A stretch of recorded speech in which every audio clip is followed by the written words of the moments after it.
We are now officially recording. Let's do a take two. Right. Hello, everyone. Hello, good people. Thank you so much for joining us today. Very excited. Our second session. We've got an exciting lineup for you, and I hope everybody can see my screen. Let me just quickly check. Yep, you're good. Good.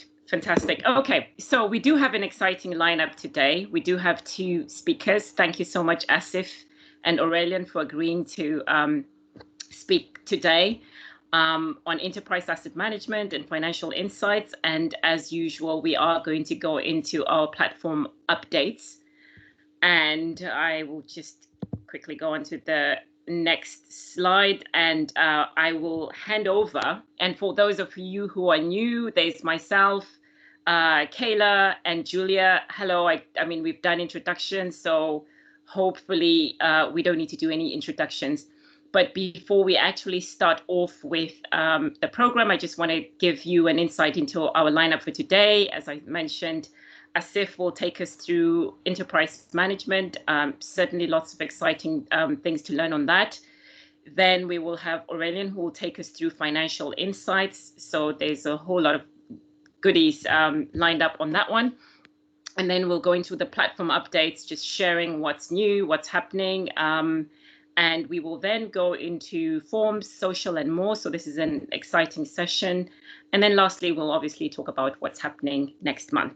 So before we do that, I guess I will get our guest speakers today, Asif and Aurélien, to just introduce themselves. And just a few housekeeping. We will be monitoring the chat. So as they speak, any questions or anything like that, Julia and Kaila will be monitoring, and we will obviously have a pause after each session to just take those questions. And as with our last session, there will be recordings for this, which will be shared with you. Any other housekeeping I've missed? Julia, Kaila? Nope. Just for everyone to know, if you don't follow us or you're wondering how to get the updates, I've posted in the chat how to follow what's going on. So yeah, just join. And ultimately, to be honest, as you can see, feel free to get a glass of wine or something to enjoy the journey. And yeah, we'll move on to some cool topics, really. And if you have any ideas, I'm going to post in a second a load of links that actually you can submit ideas for us. So this session is to try and bring the most relevant topics that everyone wants to hear about. So I'll share the forms where you can submit ideas if you want to present. Also, there's a form for that. So come join us, come say hello, and yeah, hopefully feel free to share with anyone who you think might be interested. Absolutely. I was going to mention that. Please share with other people as well. So without me further bubbling, I will hand over to Asif. And Asif, if you just give an intro and then get on to your speech for today. My name is Asif Khan. I'm a senior finance consultant specialising in Dynamics 365. And just as part of my exploration of all things D365, I've started to look at enterprise asset management for the purposes of Dynamics 365. With asset management, obviously as part of a general overview, Dynamics 365 has historically never had a asset management system specifically. It has continuously relied on ISVs to provide solutions for the gap in functionality. There was a ISV which was a very popular ISV for asset management for the purposes of an accelerator on Dynamics, and the accelerator was made by a company called Dynaway. Microsoft did bring Dynaway into this stack for Microsoft products. I think it was probably about 2 years back. And they've been slowly refining the product for asset management for the purpose of Dynamics 365. Asset management has now been obviously released as part of the stack, and it is available. And there is certain nuances and polished areas compared to previous iterations by Dynaway. and Microsoft have obviously refined certain integrations to other parts of the system as part of enterprise asset management as well. So asset management for the purpose of Dynamics. In today's session, we are going to be just briefly talking about the asset hierarchy conceptually. We will be talking about work order management and the postings for the advanced cost control as well around the asset management system as well. Obviously, as part of this session, a lot of the information will be conceptual, but at the latter stages of the session, I will be proceeding to show the system as well. So obviously, as part of general asset management for the purpose of businesses is very, very important. I believe that nearly all organizations have some sort of assets as part of their organization.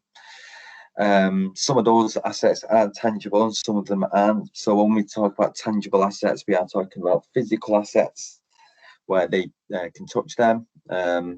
Whilst obviously with intangible assets, it is in essence untouchable assets such as goodwill, etc. What we have is, for the purpose of asset management deals with tangible assets. So an organisation will have tangible assets such as offices, computer equipment, all the apparatus, etc., that they use for the purpose of their business. So what we also have is some of those assets that organizations have are in essence fixed assets as well. So they are assets which the cost of the asset is potentially released as part of a depreciation release, and the assets are actually held on a balance sheet for the organization business. What we have here is that as part of asset management, it allows the business, the user of the system, should I say, to maintain service and replace those specific assets as part of a management routine. So asset management is a means for an organization to make sure that those assets are being managed correctly for the purpose of their use, and also that there is no financial detriment to any assets which are not serviced as part of these routines as well. What we also have is asset management just dealing with generally all the details around assets. So asset management does allow the ability to constantly add information to the assets, even documents and photos as well. And it is a means to plan and account for the costs as well, for the servicing, replacing of those assets as well, which can obviously then feed directly to your fixed assets for the purpose of fixed asset module in Dynamics 365 as well. So what we have is, we have an asset structure. So the assets, what we term the assets as, it is central to the asset management solution. So it is the integral part. Without an asset, there is no asset management solution. So the asset holds all the information for that specific asset. The assets are components that need to be serviced or maintained by an organization for an operational perspective, and sometimes compliance. So if we take, for example, gas, electricity, etc., if there is compliance related servicing and replacements that are required, the asset management system in Dynamics 365 can obviously cater for that. Assets can be linked to other parts of the system. So I have briefly touched on this a few times in my short conversation up until now. But one of the main areas that obviously the fixed assets do link into, the assets link into, is the fixed assets. So what we also have is assets which are structured hierarchically. So as part of the asset solution, it is possible to link assets to assets in essence. So you can have top level assets, which then obviously drop down into more detailed assets, providing granular detail for the work that needs to actually occur. And what we also have, which is introduced as part of asset management, is something called functional location. So this This part of the system represents what the physical location of the assets. So this information can be used elsewhere in the system. So it could be used as part of field services extended out. It could be used for actually quantifying and posting of asset activity as well.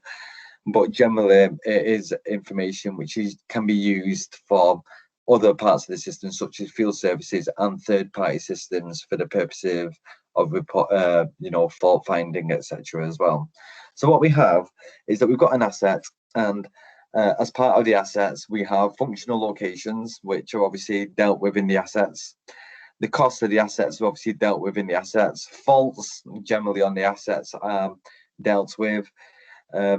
And obviously, as part of that, you get a warranty functionality as well.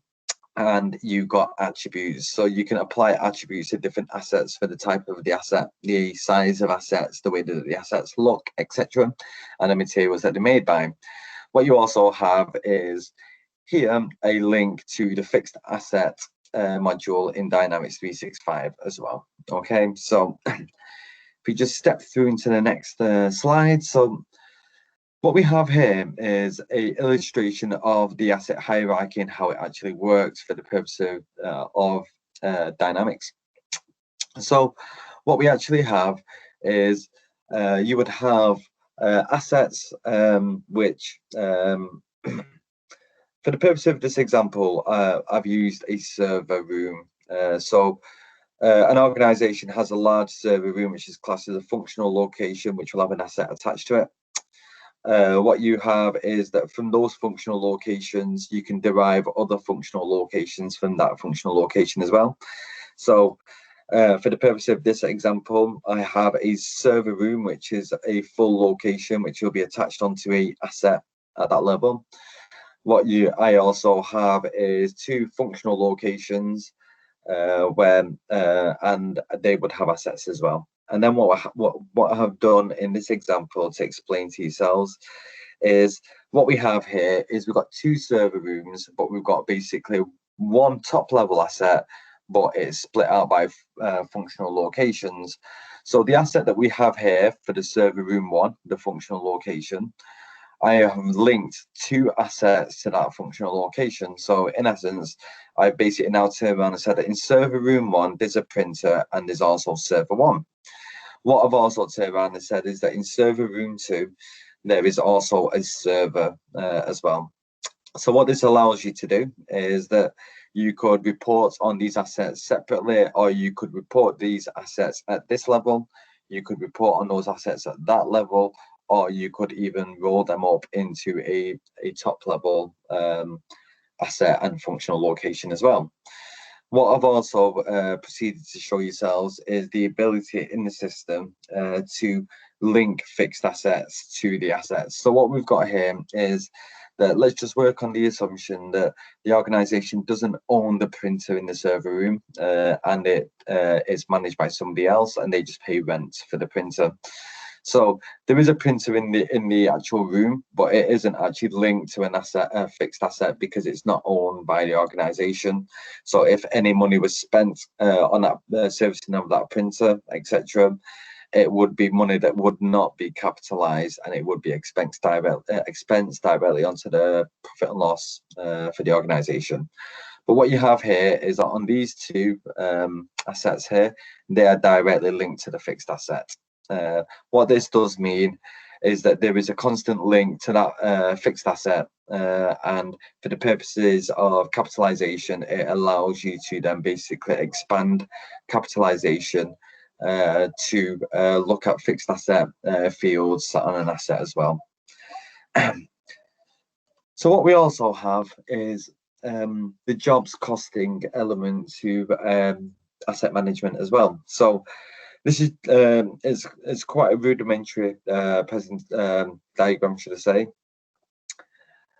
but it is a correct diagram in essence. So what you can see here is that as part of the solution, you could either start at your maintenance plans or you could start at your assets. So what we have is we have assets which are set in the system.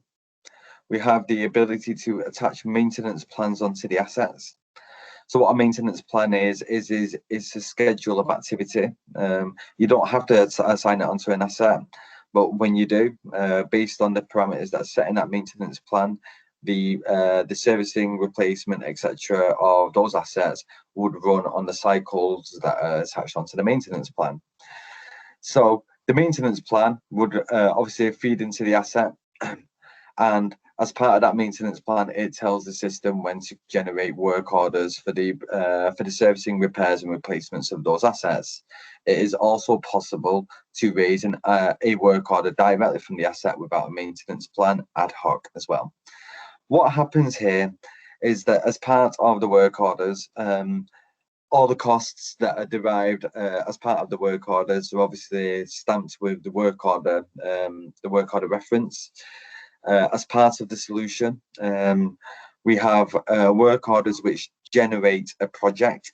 So when a work order is created in Dynamics 365 through asset management on the PMA side of the system, it will go and create a project linked to that work order. What that means is that all costs, labour and material would then be coded directly to that project for the purposes of accounting. Obviously, that project would have its own set of financial dimensions and main account posting profiles, which the project would then use to go and do the postings into the general ledger as well. What you also have is that as part of the maintenance plans, those maintenance plans can feed into the generation of projects as well. So what we have is we actually have a circle of activity. So the activity can start in different places, truthfully, but for the purposes of asset management, there is two main areas that the asset management expects you to raise a work order: directly from the asset or from the maintenance plan. When we say the maintenance plan, what we have on the system is an open schedules list, which I will show briefly. And this list basically dictates when and how work orders will be generated in the system for the purposes of those relevant activities. So the work order life cycle, the way to explain the work order is that an organization or an individual would create a work order for a piece of work that needs to occur. So that piece of work could be a repair on a specific asset, or it could be servicing, etc.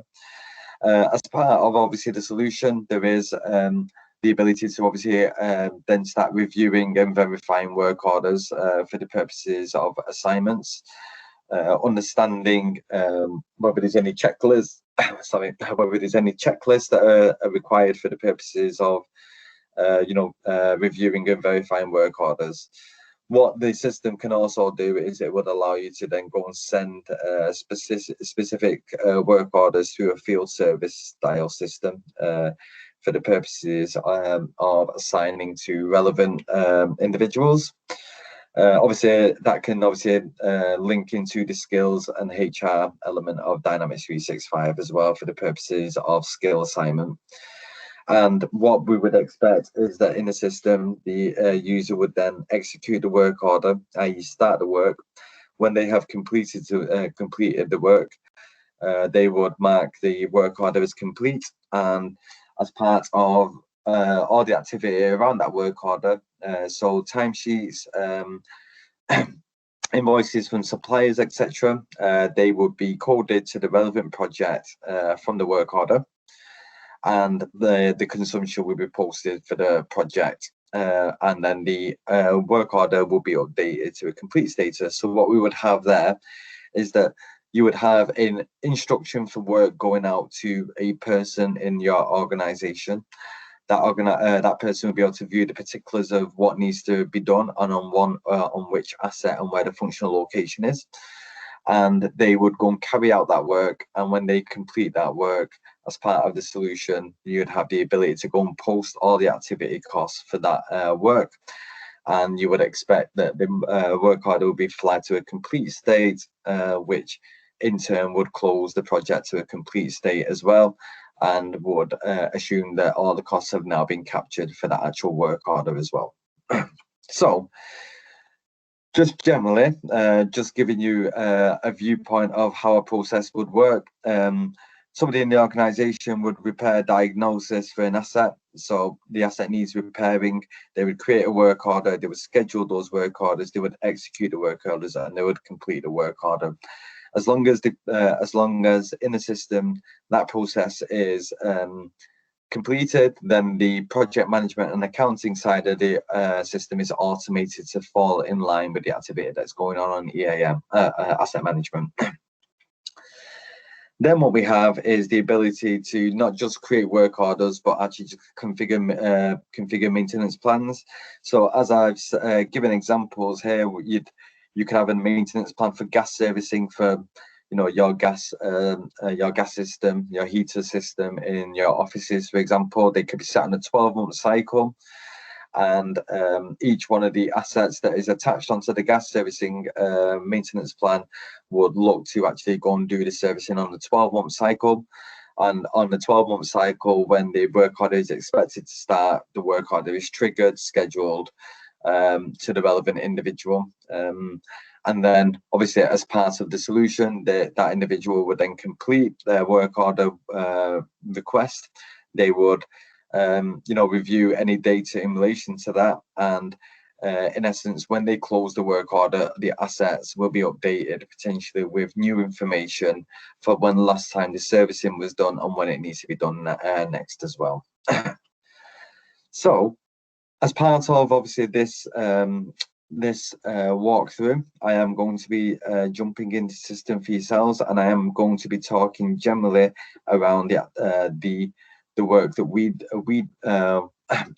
the functionality that we have in asset management in Dynamics 365. So Dynamics 365 is obviously, as part of Dynamics 365, we do have the ability to view all the modules in Dynamics.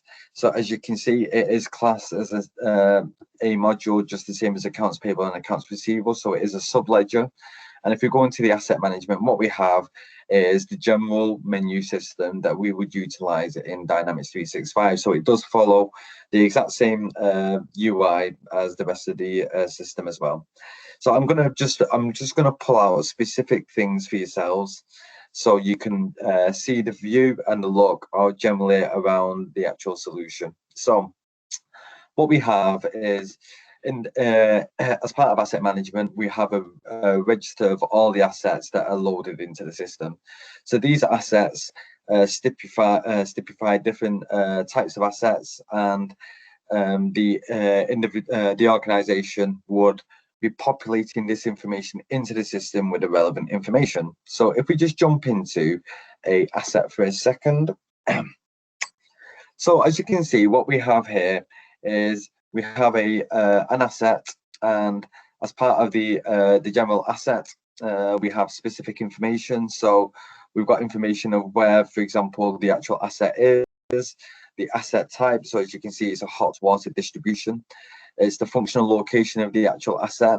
You can apply the asset group to it as well, and whether it's serviceable as well. What you also have is the ability to link this asset to another asset. So if there's a parent asset, so for example, if you have a heater system as a parent asset, you could then have a boiler as a linked child asset, and you could have the central heating system, for example, as another asset as well. And it would just basically allow you to link those assets together for the purpose of reporting, rolling up of activity as well. What we also have here is something that that is termed specifications. So this is the specification around an asset. So it basically informs the user, or it allows the user, should I say, to stipulate the size of the asset, the material of the asset, and the style of the asset as well. What this would allow, obviously, organizations to do is to understand the piece of work that is required.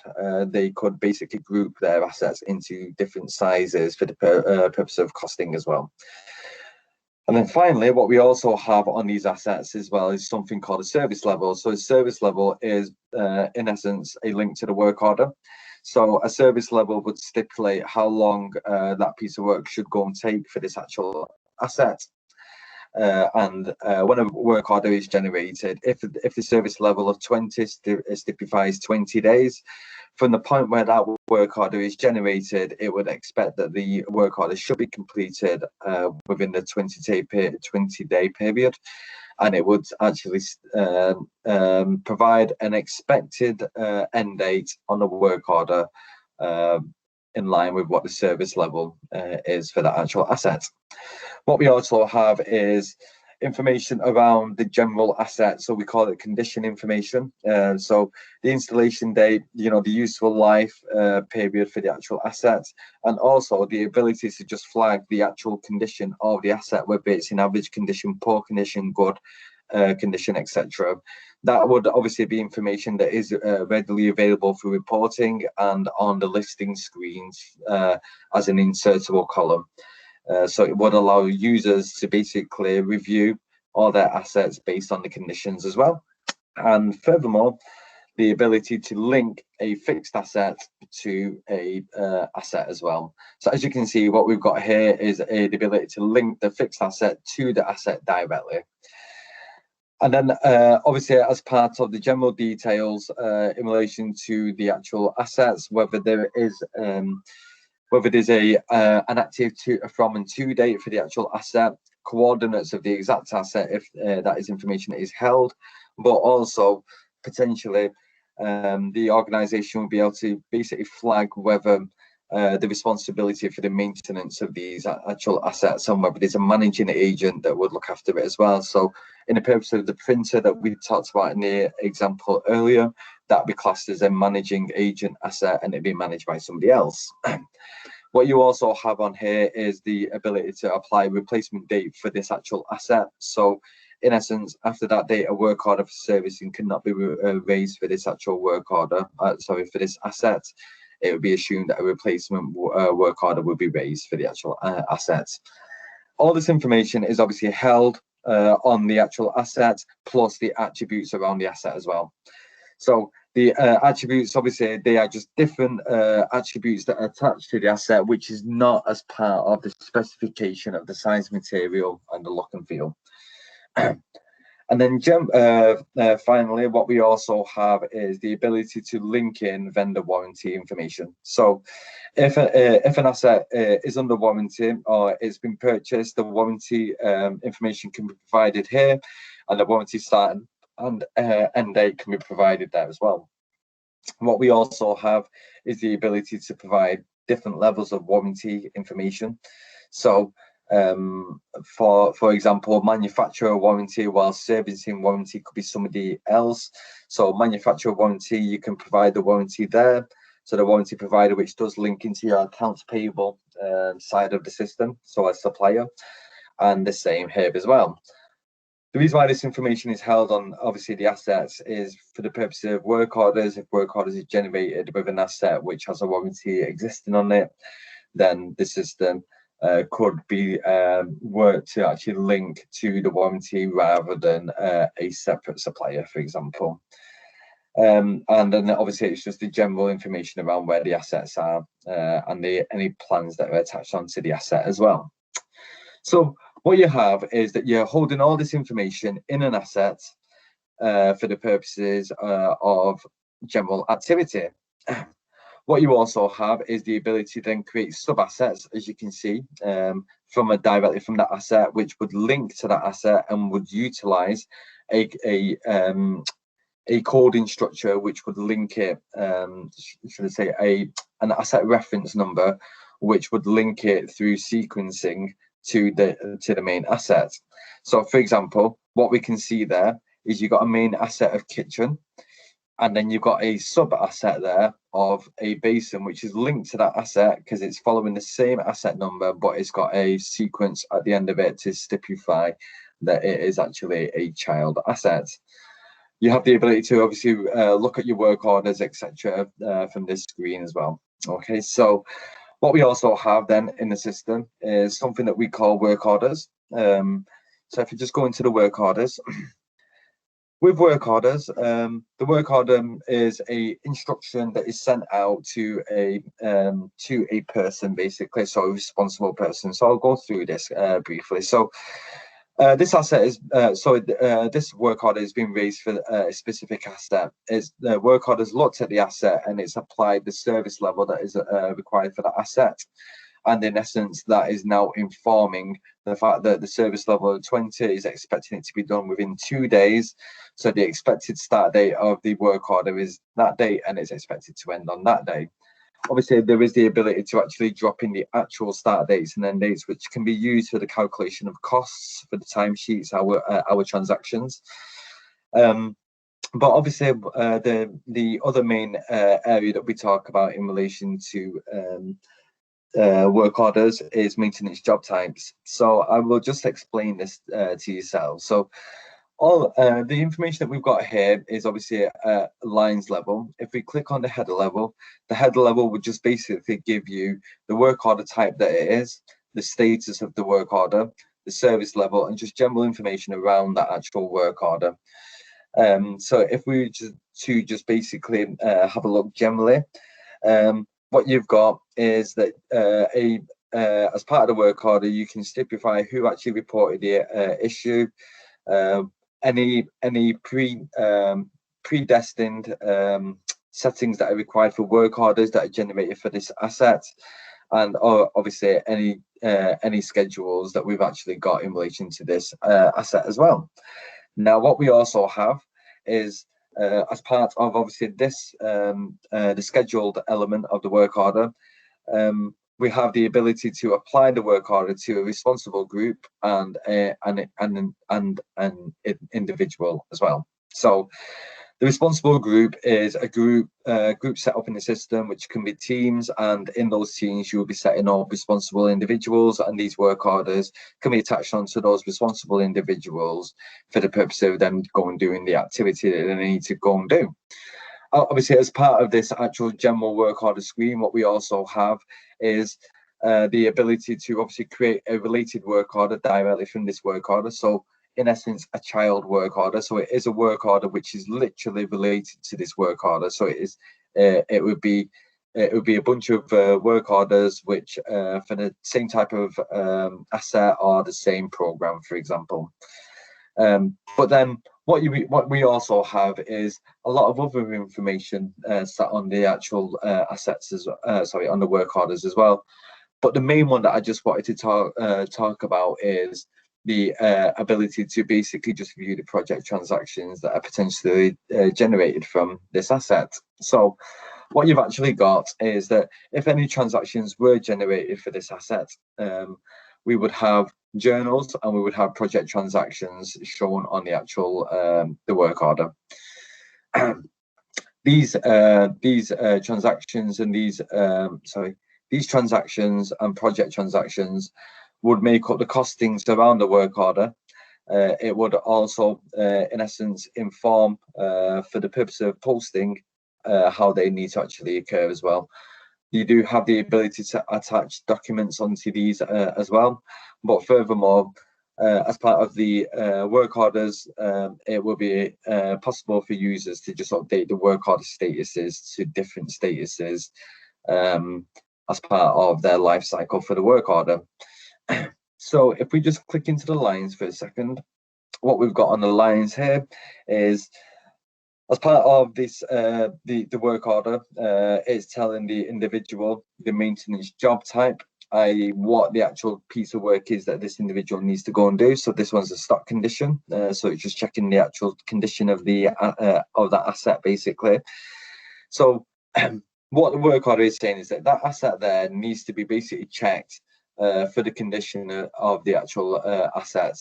It's expecting the work order to be raised on the 25th of July, but it was actually raised on the 7th of June, in essence. What you also have, if we just pop down to this part here, is for the purpose of costings, the system will then look at any transactions that have been entered into the system referencing this work order, and it would use that project ID for the purpose of posting the relevant costs to that actual project that project. Project categories are obviously stipulated as part of the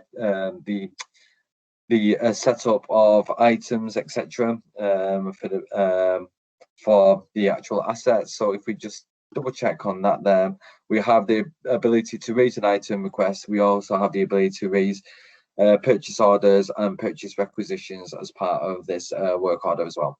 Okay, so if we then just pop down to the bottom a little bit, on this work order, it provides warranty information, so it's read the asset and it's provided warranty information on the actual work order, so the individual could then contact that relevant supplier and basically call them out to go and do the piece of work.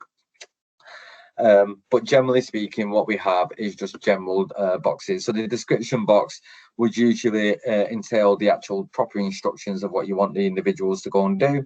And the maintenance worker remarks are basically what they are providing back in relation to the work that's been completed. Obviously, the system does provide linked work orders as well, and linked activities and any scheduling around the work orders. So then what we've also got in the system is something called open maintenance scheduled lines. So if we just go to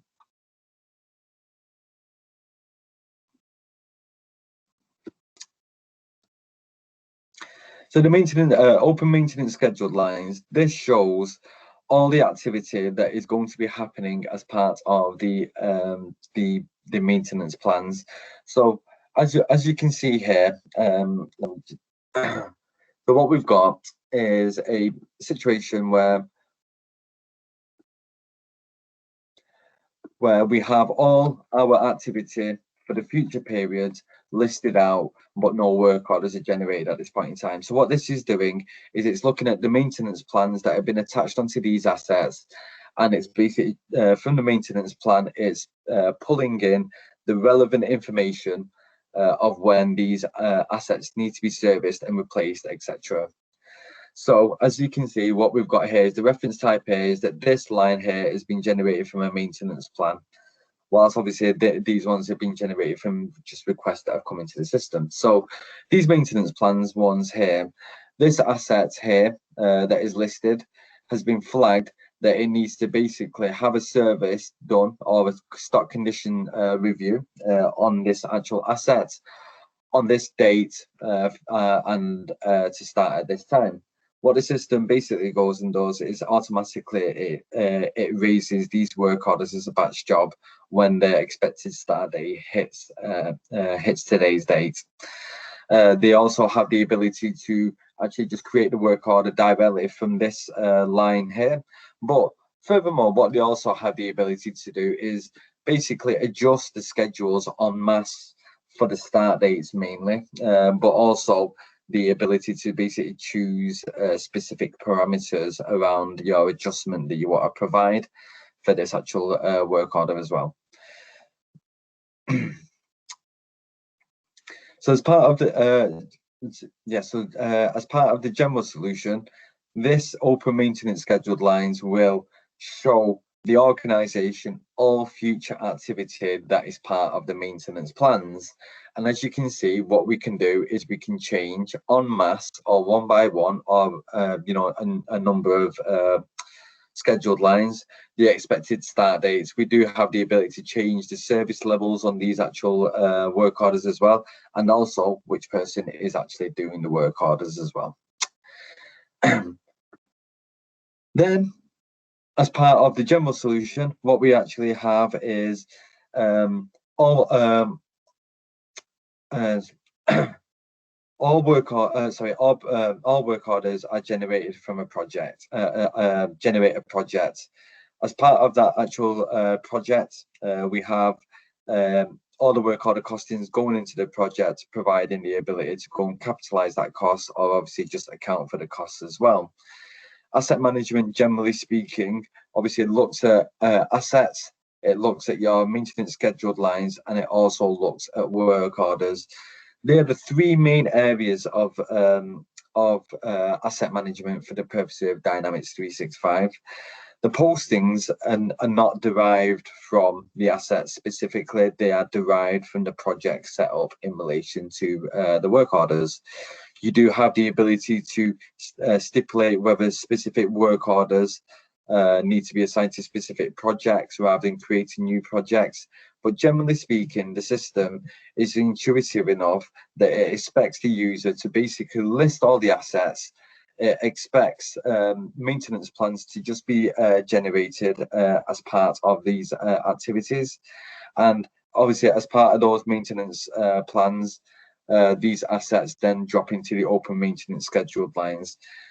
As part of the solution, it's expecting that a lot of those work orders will be generated automatically on the open maintenance scheduled lines.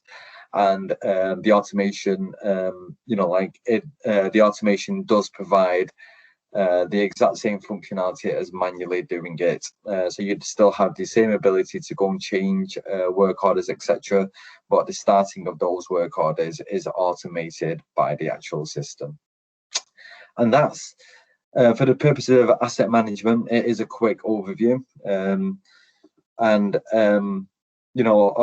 Asset management is one of those systems which, as its use becomes more and more throughout industries, it will become more refined, and it will link into obviously other parts of the system.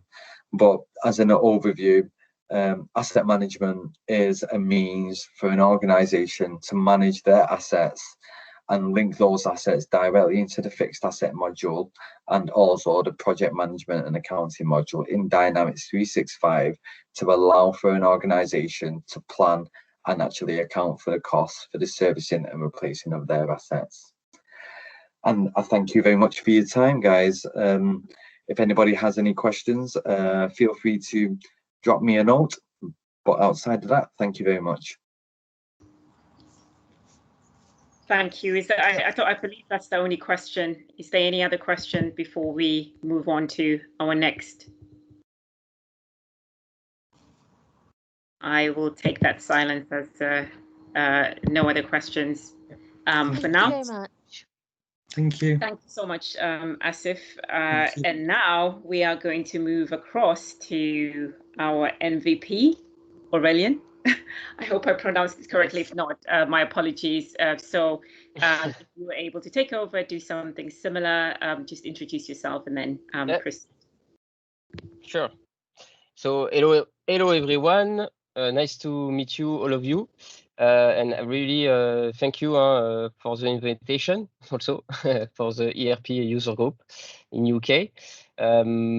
So yeah, I will just share my screen, make sure it's all good. Yes, it's okay. Yeah, we can see. My screen. Oh, okay. Yeah. Okay, perfect. Slideshow. So yeah, today we will talk about Finance Insight, my favorite topic. I'm using it in private preview for 1 year now. So I know quite well the new solutions that will come at the end. So you have to stay until the end of the session to know when will be the release date, if you want to know. This is the news that I can share today. So yeah, just a very quick presentation because I think I've got just 30 minutes. So we'll have to be very quick, sorry. Yeah, I'm Aurélien Clere. So Aurélien, it's a French name. So yeah, I'm living in France, near Paris. I'm a global solution architect. So I'm not working only on finance operation, but this is my main expertise normally, but I'm also working a lot on Power Platform and also on the Azure side. So I'm more technical guy than Asif. I'm not very functional expert, but I'm trying to do. And yeah, don't hesitate to follow me on all social media like the ERP user group. Sometimes when I talk about Finance Insight, sometimes some people, if you go to my blog, the blog is on the top, my blog, and you have a dedicated article on Finance Insight. And you have also, I made a video on YouTube, on my own channel YouTube, if you want to go deeper on Finance Insight and other stuff, because also I like to talk about data lake and Synapse Analytics and Power BI for the BI integration on finance operation. So And make sure to follow my blog because in June I will share a lot, very long article about that. So, so Finance Insight. First, I will be fast on AI Builder, but it's very important for you to know the common knowledge of AI Builder, because Finance Insight will not be there if AI Builder was not there. So it's important that I share to you if you don't know very well AI Builder. Of course, after the integration of AI Builder with Finance Operation, and after the two, I would say three, but it's more two big feature of Finance Insight. It's customer payment prediction. This is the most valuable, like MVP, most valuable feature, and budget proposal and cash flow forecast. Okay. At this time, I don't know in the near future if they will add over AI model, but normally this will be the free models that you will have in finance operation with AI Builder to provide some insight, because as you know, Microsoft love to bring some insight feature, bring intelligence on the data, because as you know, like Asif mentioned on asset management, but you have tons of data in your ERP. So of course, that's a gold, in fact, for customer to provide some intelligence based on this data. Okay. So AI Builder. Well, I will be quick, but this is the most important quote, in fact, of Microsoft. This is not mine. It's to give everyone access to AI, because back in the past, I think I'm working on Azure since the beginning, 2013. And back then it was just free services on Azure. Now I think we have 100 services on Azure. And of course we have AI services on Azure. But you know, Azure is a pro code path, and Power Platform is normally more the low code Power Platform path.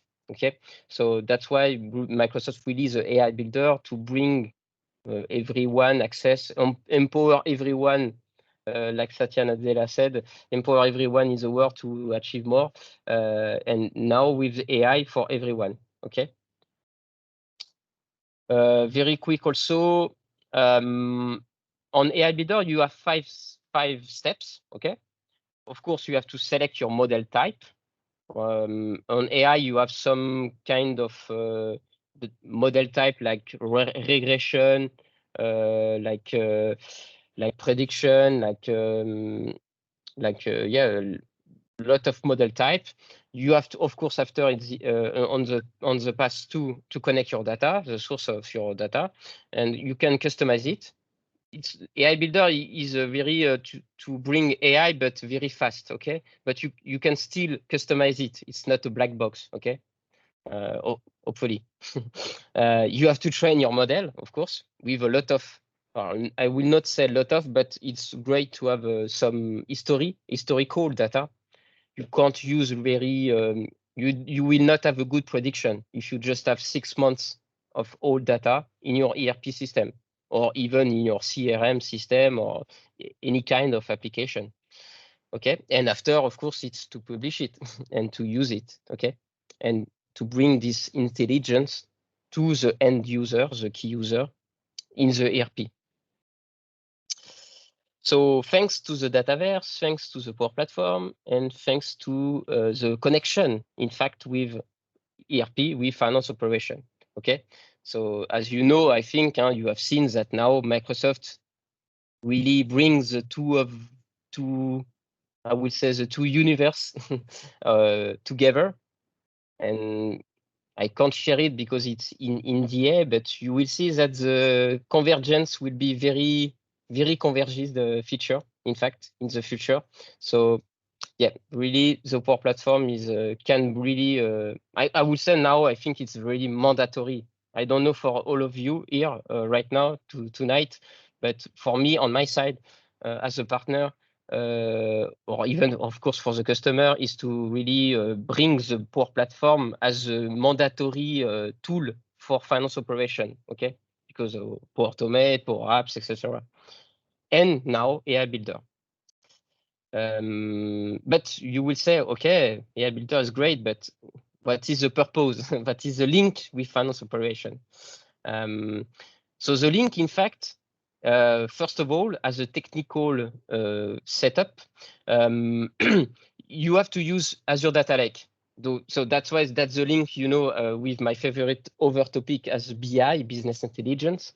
But you will see that finance side, you have to use Azure Data Lake as a global repository of your data, and not, the bring your own database features that still exist, of course.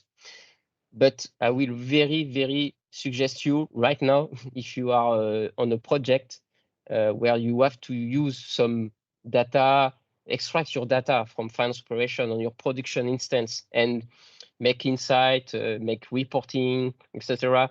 You should really take care and moving to the data lake path, because bring your own database is not really the future. Of course, after you will use AI Builder as a machine learning model, but you will see that this is just a setup. It's not you will not have. It's not required to have a developer or a data scientist on your team, etc. So of course, this is the main point and the main goal of Finance Insight. And you have, of course, after to synchronize the result on finance operation at the end, because your key users are on the ERP system, and they will not have to go to AI Builder to see the result. Okay. And still at the end, you can still enrich, modify, and also add external data if you want. So as I said, it's not a black box, and you can still modify it. So this is the 3 goals, but I think 4. Okay, why did I say 3? 4, sorry. So as a business side, you have 4 features. So first of all, improve your cash flow with the cash flow forecast. Okay. Increase the accuracy, of course, of the cash flow projection. You will have also budget proposal. And my most wanted feature, but also for my current customer, is really to the last one. As I said, the customer payment, even in, well, we would say there is still a COVID-19 on the way, still in France, sadly, but it's better than before. But yeah, some company, as you know, has some cash flow problem, treasury problem. And this is really important for business side to know which client, which customer will pay me, or if they will pay me, but with some delay. It's this is very an important problem for most of company, especially in France, because I don't know for you in UK, but in France sometimes a partner or vendors. We have so many cash flow problems in the UK. Okay. You're no different in France. Because in France, when you send your invoice to your vendor, you have to wait until they pay you. So this is a major problem. So this is really a good feature in Finance Insight. So how it works, but at the end I will show you in a live demonstration, of course. So yeah, you will have to configure the synchronization of your ERP system to a data lake. So this is just a setup. You will not have need any kind of development. After, you will have the ability. For me, the global risk officer is the main key user to use customer payment prediction. He will have some inside view per customer to analyze the result, in fact. And you can, and this is the main point for me at the end, because of course the global risk officer can go to the ERP system and check the result of Finance Insight, okay, this customer at 90%, I know he will not pay me on time. Okay, good. But now what is the action? So of course, he can do manual action, like, you know, the credit management module, credit collection module. But also he can automate this action on Power Platform again, like with business event. I don't know if you know, but on business event on finance operation, you can trigger some action and to call a Power Automate, and after, I don't know, send an email, etc., or whatever you want. But you will have, you know, the 450 now connectors on Power Platform, so you can achieve a lot of action after at the end. So this is the main menu item wizard, I would say. So as you can see, you just have to click to enable feature. Wow, thanks Microsoft. But of course, at the end, you can still configure something that is very important that I highlighted in yellow. This is for you, and this is important because for some customer, this parameter, this will be a very important impact on the result of Finance Insight, because if you change that, yes, the accuracy of the prediction model will be can change, in fact. And before I change that, for one customer, I tried the Finance Insight. I was less than 70%, and after 80, more, near 90% of result of accuracy. That's considered a good accuracy level, Aurélien.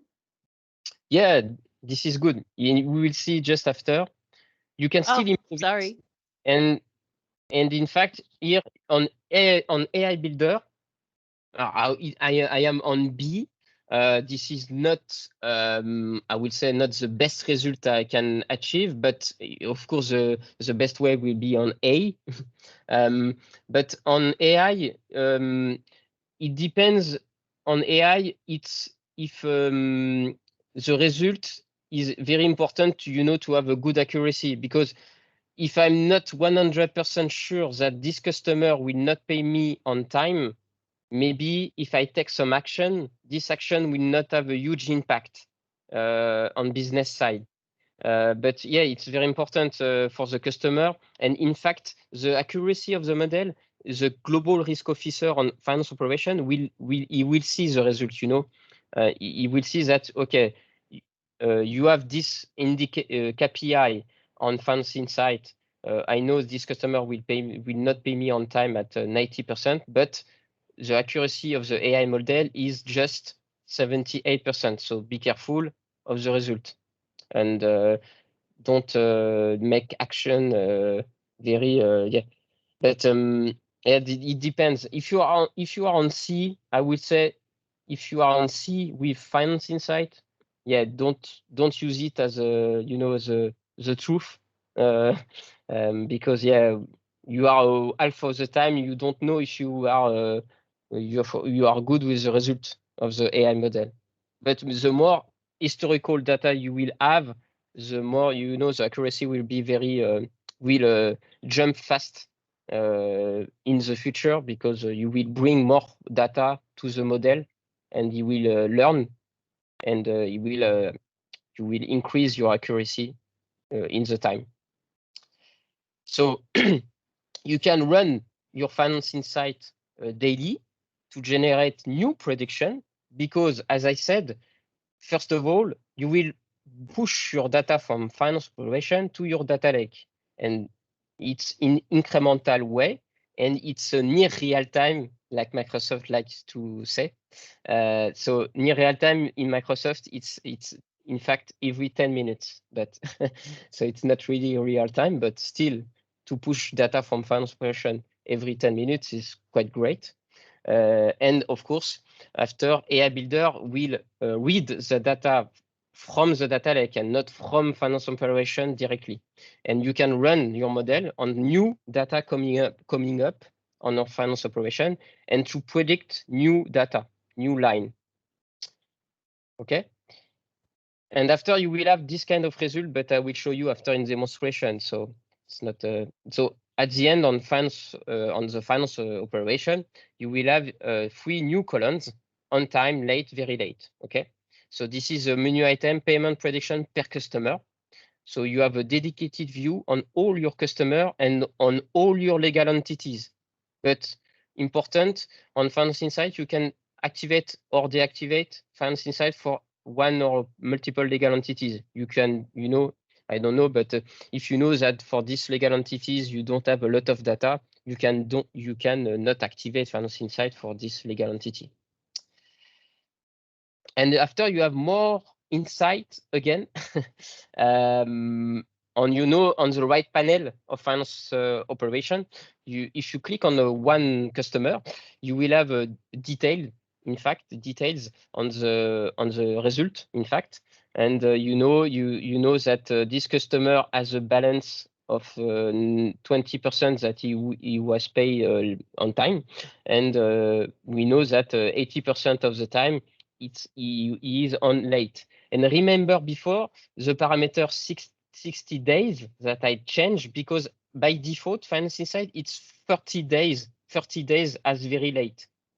So this is the main point that I said before. For some customer, 60 days after the due date, it's very late, very late. But if it's due date plus 30 days, it's very late. So you have to know what is late for the customer. And as I said, the user, the global risk officer, will see the prediction model performance inside finance operation. And we can see the average delays for this customer directly. And you have the same thing on per transaction level. Okay, so this is the same kind of feature, but really going deeper and deeper.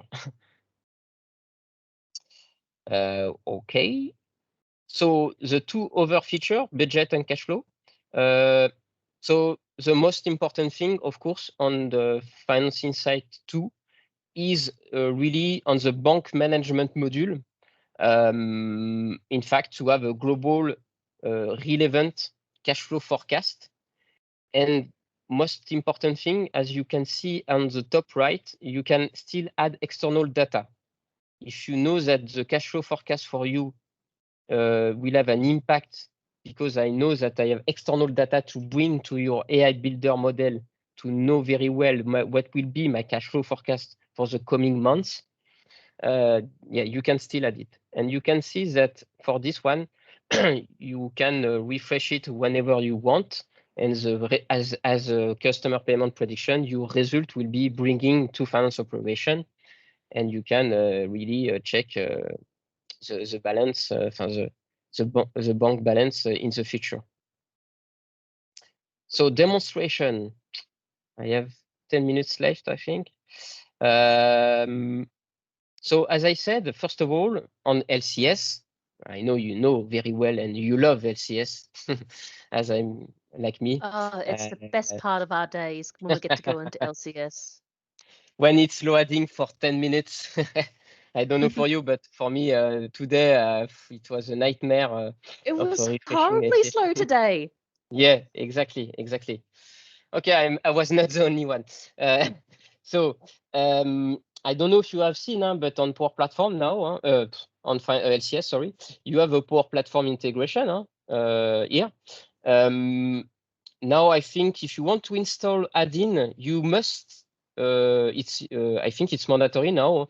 You have to link and create one Power Platform or one Dataverse. I will say one Dataverse environment per instance of finance operation. And if you want to install add-in, and add-in, in fact, for you, it's microservices.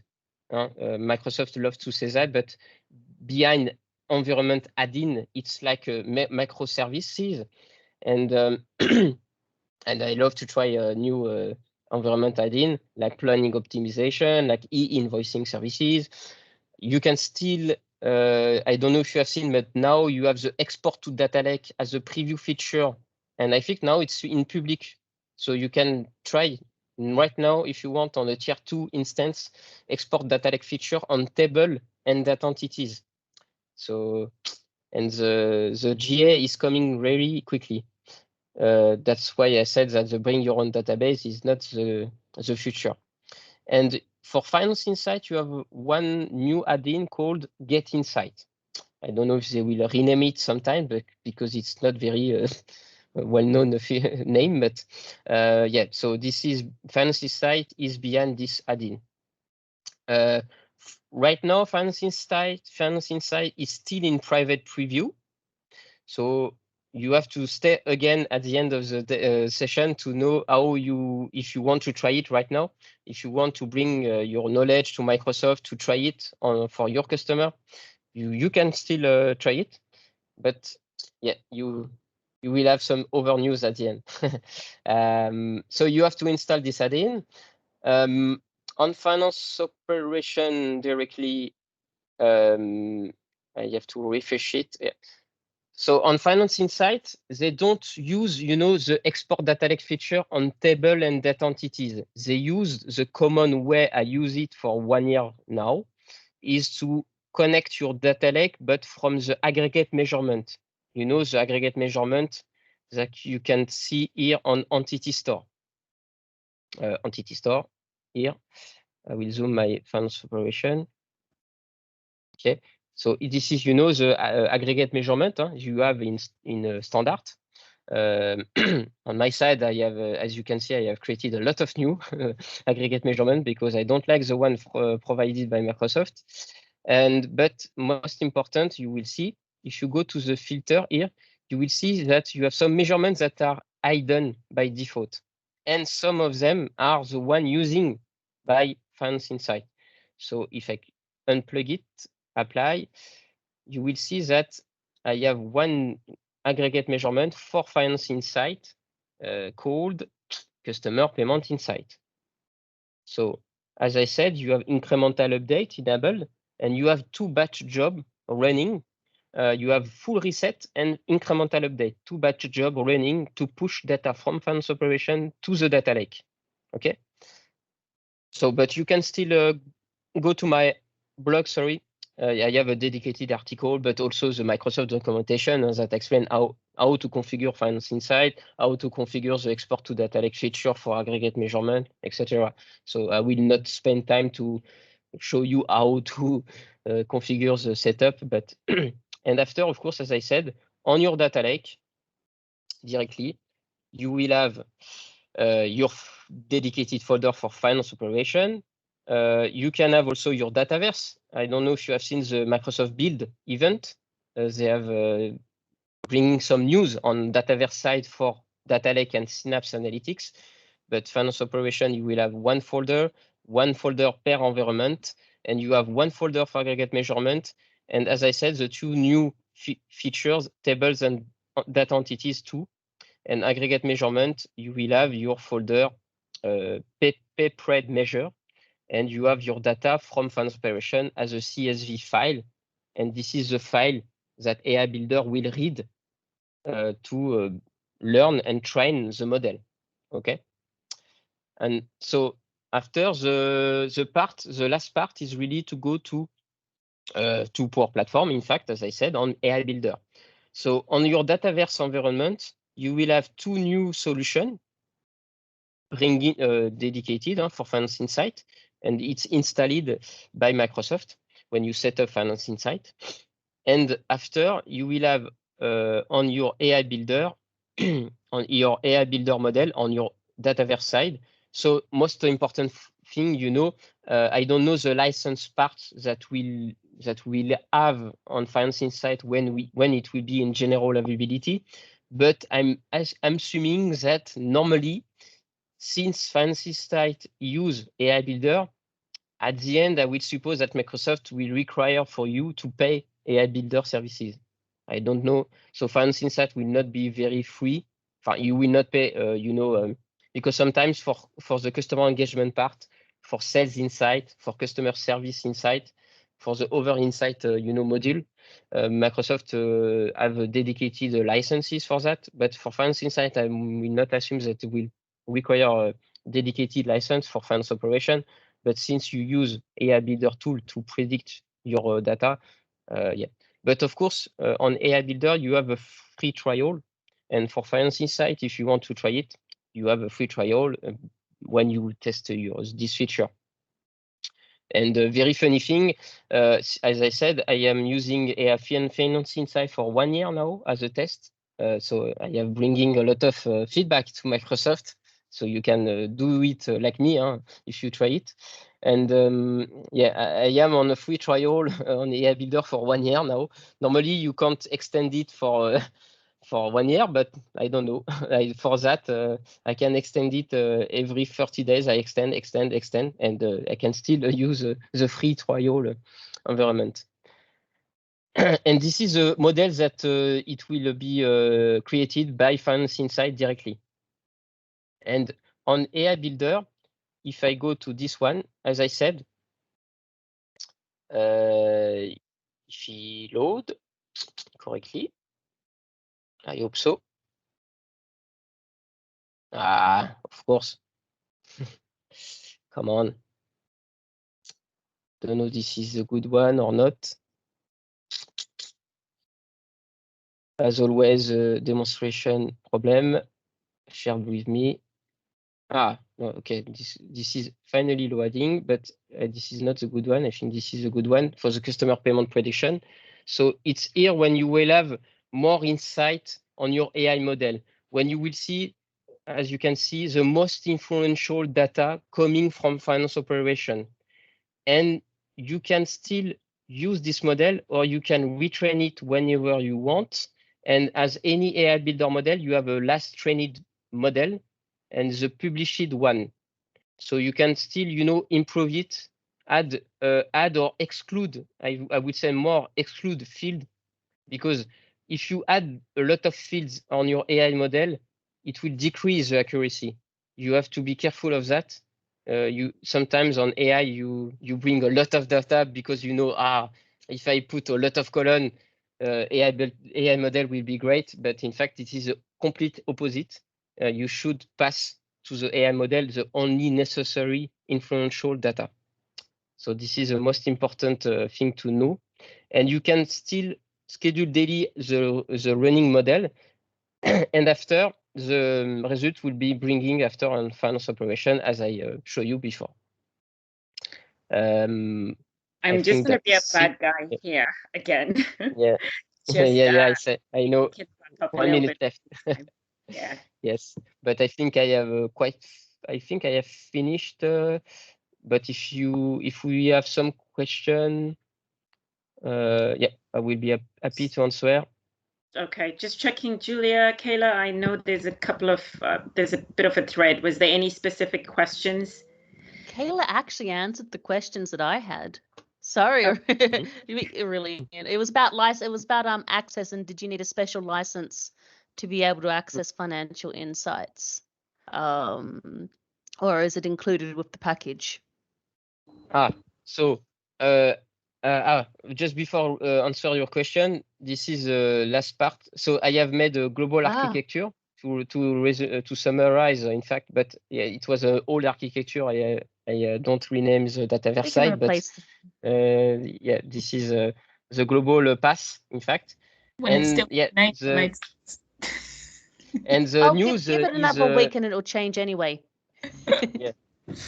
The final news. So this is the email address. If you want to try it right now, as of today, because it's still in private preview, you can send an email at this address. I will maybe post it in the chat after. You can send an email. Okay, fancy site is great. I want to try it for my customer, and they will answer to you, Microsoft directly, the product team. And yes, the news that I have is the public preview will coming in very near future, because I think the next release in the middle of June, the 10/0/19, and after middle of July, middle of July, this is 10/0/20, and after middle of August. So globally, we will say that Finance Insight will be in GA beginning of September. around beginning of September. Yeah, and for your question, Julia, I would say that normally, but I really don't know. So I just suppose that normally they will not ask you to pay something else than just the AI builder on your core platform, the AI builder services, which is costing, I think, 300 per month, if I'm around 300 per month for the whole tenant. So I don't know, but if you pick AI Builder just for Finance Insight, maybe yes, a cost, but I don't know if it's fair or not. Or I don't know if they will, since you already buy finance operation licenses, they will, they will bring for you AI Builder, but as a restricted feature to just have the AI Builder services, but just for Finance Insight. You will not have maybe the ability to use the other models that you can use, because AI Builder is not just for Finance Insight. You have a lot of other model on AI Builder. So, yeah. Okay. No other question? I don't think there's any more questions now. Okay. I am just going to share my screen. I'm also conscious of time. What we'll probably do, let me know if you can see my screen.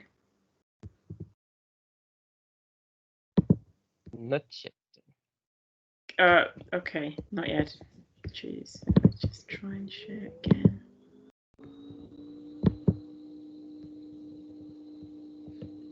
There we go. Fantastic. So we can see the PowerPoint. Okay, yeah, we're on presentation modes. Yeah. Okay, so this one, Julia, your favorite. Yay, I love the platform update bits because you get one slide which has everything in it. Yeah. Oh. And I think on our next one, we'll try and bring in some project operations as well. So for now, let's go into this one. Over to you, Julia. I love this one. This one is so cool.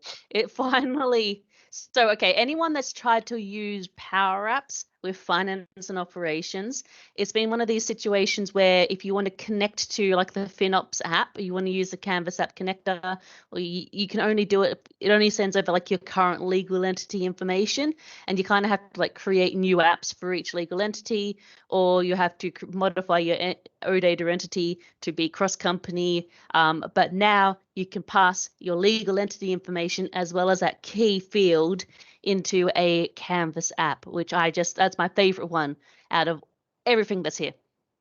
Fantastic. So I love that one. That's one I'm excited about. Okay. So I'll try one with supply chain. I'm not a supply chain person. And I think what would also be exciting is if we can hear your experiences as well. So please do share if you're using any of these features or you've come across them, and where they've saved the day for you, please do share. But on the supply chain, I would go with the query-based one. I think now you have the ability to define a logical criteria for selecting your planned orders, and at the same time, you can actually preview and run it in batch. So that's a good feature. There might be other interesting and good ones here, but that was the pick for me. And lastly, we also had time for one pick from the finance side. Over to you, Julia.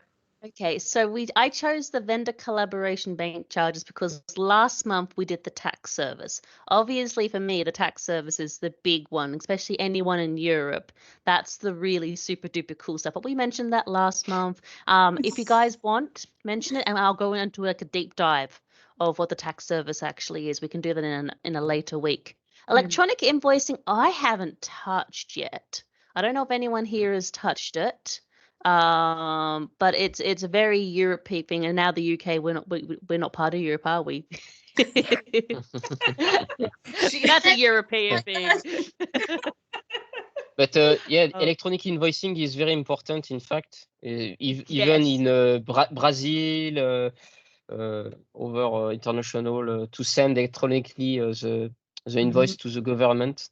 So yeah, it's something that I do need to. Julia, don't we use it in the UK for making tax digital now? Making Tax Digital has its own special process. If you guys want to know about that one, that is its own special child is Making Tax Digital. I specifically have minions that I make do that. It's a rite of passage for our young finance consultants where I work. Yeah. So vendor collab bank charges brought in. It means it gives you, if you're using the vendor portal, all that sort of functionality, it will let you guys communicate with your banking details around the vendor. Previously, if you were using the vendor bank portal functionality, they couldn't add in their banking information. That would still have to be done manually by the finance team, whereas now we have that connection. So that's why that one today is getting my vote as my favorite little thing. Yeah. And, share with us what your favorite ones are. We are, as I said, we're keen to hear what you think as well. So that is to note. I don't know if any of you guys noticed this. Sorry, quickly. This is actually the July update. They've decided to skip June on us. But they have already published the July information. So I know we said we're going to do June, but there is no June. There's only a July. So yeah, just a quick little note. We've skipped a month. It's not because there is a June and we just decided to ignore it. Based on the release notes that I could find, there wasn't a June, and May was 10.0.18 and July is 10.0.19. So they've skipped a month. Technically, though, they only ever do promise to do 8 releases a year. So okay, so they're well within their rights to skip. They're well within their rights. Right. I was about to blame Microsoft. No, you can still blame them. That's right. Anything that goes wrong. This period of time is where it gets a bit sketchy because they're preparing for the October, so the next wave release. The big ones, what is it? They call them wave 1, wave 2 now, because they don't like spring and fall because it tries to predetermine which month they're going to do it in, but we all know which month they're doing it anyway. They usually skip a couple of months to do the big chunky bits they need for the starts of the big wave releases. So, well, there you go, people. You've heard the little bit of insight there. Thanks, Kaila. It does make some sense, Okay, guys, I am conscious of time and I am just going to skip over to the next one here. And this is just more a reminder in terms of our form socials. We do want you to carry on, giving feedback, and particularly today.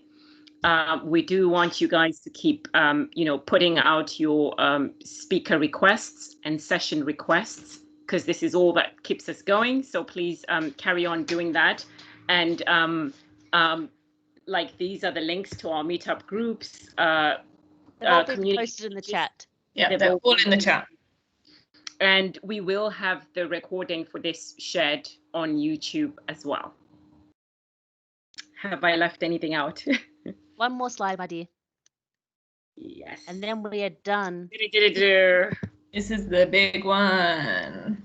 There you go. I'll hand it over to you, Kaila, to just do the last one. Well, so anyone who knows anyone knows Auntie, who we have managed to bribe to join us and talk project operations, because we're trying to be ERP and everything back office. We have stolen PSA from front office and said it's ours now and renamed it project operations. Auntie is coming in and he's going to be doing project operations, which covers PSA and PMA. Moans probably a little bit about dual right and how it probably doesn't quite work as it should yet, and lets you know everything about this end-to-end world now that we all used to work in silos. Projects, Microsoft Projects is in there, PSA is in there, PMA is in there, and the new functionality. So he is coming in because it's been all he's spoken about for the last 12 months to hopefully enlighten us all about this new world, which has pretty much been rebranded and increased the price. Does that sound like anyone? It sounds like Microsoft. Yep. And then we have a surprise speaker who's coming in and we're getting back to Business Central because this week was very finance week. So we're getting back to Business Central next week. And also we've had a few requests in the chat for some Business Central topics. So we're going to go away actually and have a quick chat with our new speaker and see how they feel. You know, maybe we can mix it up a bit. So yeah, that's what we'll do. And then we'll just do a little bit of a wrap up because we're getting close to the end of sort of this year's functionality releases. Because like we say, we don't expect much more to be released before sort of big October boom. So we'll be covering off favourite feature lists. So let's go for that. Yeah. Okay. So as you can see, there's so much excitement, guys, and definitely save that date of the 30th. I wouldn't want to be anywhere else. So much to learn on Project Ops, and as we said, the special guest speaker, the special new speaker on Business Central features. Make sure we're all nice to them. It's their first time. Yeah, and it's worth saying, actually, thank you to everyone who does join live, but also thank you to everyone who watches the recordings. We see people reaching out from Australia, from America, from India, so it's great. And if anyone has any ideas whatsoever, because we are just winging it, please reach out. We want as much support and crazy ideas as possible. And we want to make it as inclusive as possible as well. So literally just shout out, let us know, and we all tend to be as responsive as we possibly can, because we just do this because apparently our day jobs aren't busy enough. And a big thank you to our speakers as well today. Huge thank you, guys. It was amazing. Yeah. Thank you. Yes. Bye-bye. All right. Yeah. All right, guys, have a lovely evening. Hope you enjoy your dinner. I'm going to stop recording right now. 4 day. Perfect.